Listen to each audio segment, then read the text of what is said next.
कलाहांडी जिला मदनपुर रामपुर ब्लॉक अंतर्गत मोहनगिरी फांडी पुलिस को मिलिला बड़ सफलता। सूचना अनुसार मोहनगिरी फांडी अधिकारी श्री मनोज नायक आज कंधमाल जिला बालीकुड़ा अंचल एक पिकअप भ्यान जोगे गंजेई चोराचालाण होई बलांगीर अभिमुखे जाउथिबा संदेह करी मोहनगिरी फांडी ठारू 200 मीटर दूर रे एक पिकअप भ्यान सहित पाखापाखि 30 रु 35 केजी गंजेई और गाड़ी मालिक डोलामणि साहू गाँ लुहांग अन्यतम सहयोगी कुलमणि सागर को गिरफ्त करी रामपुर थाना को चालान करिथिबा जणा पड़िछे।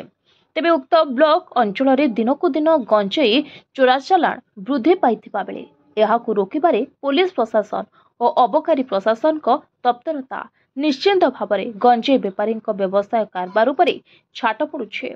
अन्यपटे जेहेतु मोहनगिरी अंचल पड़ोशी जिला कंधमाल और बौद्ध बलांगीर एक प्रकार संगम स्थल सदृश देखा देइथिबा हेतु गंजेई कारबार करिबारे माफिया को एक प्रकार सुविधा रही जहाँ सकाशे एहाकु रोकिबारे मोहनगिरी फांडी पुलिस को चैलेंज होई पड़िछे।